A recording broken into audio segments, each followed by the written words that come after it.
Well, here we are again. Hope all is going okay for you folks. Understanding what you're doing. We can work together on this. If you have any questions, be sure and ask me. This is a brief history related to what the text has to say about the history of a short history, very short history, of the birth of the study of the brain, the renaissance of the brain. The rebirth of the study of the brain. And we are focusing in on neurons and behaviors. That's kind of what this course is about. Well, the text stated in 1957, Russia launched Sputnik. It orbited the Earth. 1957. Two great things happened in 1957. One of them, of course, was Sputnik, as I mentioned. Another one, I graduated from high school, which my parents thought I would never do. Then in 1969, the United States landed 2 men on the surface of the moon. This was great. This was something. In 1990, the 1990s were supposed to be the decade of the brain, the study of the brain. And so this here is just a brief history paralleling what your text has to say about it. And we're going to go through a history in a nutshell, looking at the meanings of psychology, again, mind-body connection, study of the soul, study of behavior, characteristics of mental states. But I think the most important thing about psychology is that it is a way of making sense out of our world. And this is what we're going to look at, because this is what we're doing. That's what you are doing where you are at, attempting to make sense out of our world. If you're going through school, having a lot of assignments and tests and so forth, and you want to make sense out of this. Well, this briefly is what history has done. So I'm going to look at this then. The first thing that really sticks out in my mind, if we go back a long ways to the hunter and gatherer, and here we have a example icons of evolution. Some say, it was creation. But one of the first things that stick out in my mind is, where did the concept of God come from? Now remember that these individuals were hunters and gatherers, and so to explain some of the phenomenon that went on in their world, they attributed certain characteristics to gods and goddesses, which we have right here. And this takes us down to the Parthenon. And we remember at that time the Greeks, after the hunters and gatherers, and then the individuals come together in more of an agricultural setting, where they could exchange stories and explanations. Then with the Greeks in about 400 BC, we have an explosion in knowledge. And we're starting here with Hippocrates. And this is kind of interesting. We have the Hippocratic Oath that's still with us today. He was also known as the father of medicine.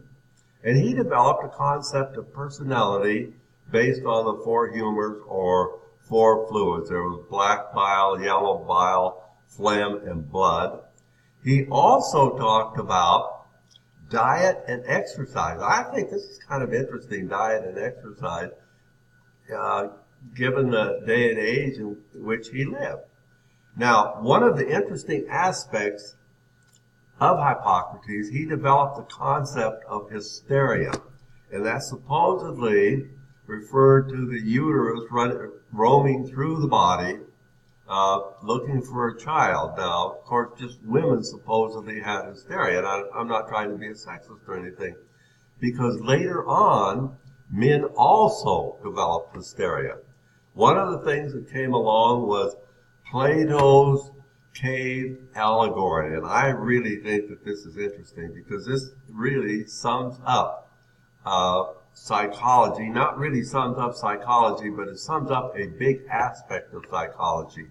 You will notice here, and you can check on this in Google, but you will notice here that these individuals are bound, looking at a wall, and we have a flame here, and the whole world over this threshold here, over this bridge here, this is where the world passed. And so this flame then cast a shadow on this wall. Now, one of these individuals who were bound here escaped, and he got out into the real world, and he saw all of the colors and the movements and the depth perception of all of the objects. And he thought, wow, this is really something. So he ran back to the cave, and he told these individuals that were lined up there observing the shadows. He said, look, there's so much more to the world than this. You've got to see it. Now, we want to remember that this takes us back to, I don't know, around 350 BC, right in that area there. Well, he ran back, and he told these individuals this, but these individuals didn't want to change. This is the way that their life has been, and this is how they are going to continue it. And I thought that this was interesting because so often we have an attempt to control our world, but yet we don't want to change. We don't want anything to interfere with what we are doing as far as our world is concerned. Now, going down through the ages there, we have different types of therapies. We have one of the first ones that we know of is trephining. That's cutting a hole in an individual's skull to let out the evil spirit. So it was somewhat connected in a religious sense. Then we have birthing, and I've thrown these in together. It doesn't necessarily mean that they're chronologically ordered, but birthing is a concept that individuals have to be returned to the natural state of birthing. And in order to do that, they were bound up with blankets and so forth, real tight to resemble birth, and then they would sit on these individuals that were in these blankets. Well, they had a 12-year-old that was very unruly, so in order to be able to control this 12-year-old better, they bound him up and they sat on him. So there was probably 4 or 5 individuals sitting on him. They weighed close to 200 pounds. So we'll have 800 to 1,000 pounds sitting on him, and they sat on him and they sat on him. And pretty soon his behavior did change. He didn't try to fight. He wasn't obstinate. And so they really thought that they had cured him through the birthing technique. Well, and actually when they unwrapped him, he had passed away. I mean, he had suffocated. So that's knowing birthing. Then we have hot and cold water. They would spray him with hot water, then they would spray the individual with cold water. These were individuals that had some type of mental state, mystical rituals. This was kind of interesting too, because they would go through various activities and so forth in order to rid the individual of their evil spirits. We have an appeal to a higher power. And then with hysteria, remember hysteria basically means uterus, fumigation of the vagina, because they wanted to lure this in the uterus in the correct position. We have music, therapy, aroma, art, bloodletting, laxatives, tobacco, dungeons. They take these individuals and throw them in dungeons for a lifetime. Amulets, little things that were worn that would ward off evil. And of course, we have St. John's warts. And in England, we have an area that is called Bedlam. And that's where they put the individuals who had some type of mental state concerns. Then we have the gyrating chair. And these are just a few. The gyrating chair, they put an individual in a chair and they spin it around rapidly. Then we developed a talking cure. Now, what is interesting about this is the talking cure is still with us today. Okay, I'm going to skip to the 1800s. Frank Mesmer, mesmerism. He would have a hot tub of water. He would put these individuals in this water, and he would rub them with the stick that he had there, and they just kind of went in a trance-like state, thinking that they were becoming better. All right, then we have Franz Gall. Franz Gall studied the bumps on a person's head. It was kind of a localized area, which in effect, there was some truth to this because many of our activities in our brain are localized. but it doesn't make any difference how many bumps you do have on your skull.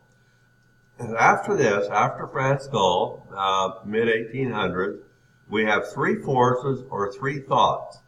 And one of the forces, and these here we'll be talking about from time to time because I think that they should become very much part of your psychology background and your understanding of psychology. We have Sigmund Freud, psychoanalysis. He believed that inside of the brain we had this unconscious and all of the negative and positive aspects remained in that. He also developed the talking cure.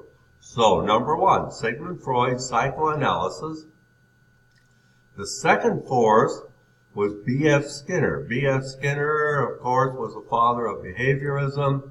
He thought that individuals acted on rewards, stimulus, and rewards. And he also felt as though that in order for a behavior to exist, you had to be able to observe and to measure it. So the first force then was Freud, the second force, B.F. Skinner, behaviorism. There are a few other individuals associated with this also. And then the third force was Carl Rogers, and that was humanism. That was based somewhat on existentialism. He focused in on the client, and he thought that the client should be able to figure out on their own how to overcome their concerns. Now this here is basically the history of psychology. It is the skeleton of psychology. I'll certainly tell you that. You will have an assignment in forums about this, and if it's necessary to review this, if it's necessary to Google, it might be well to do that. So this concludes this video. So until the next video, have a good day.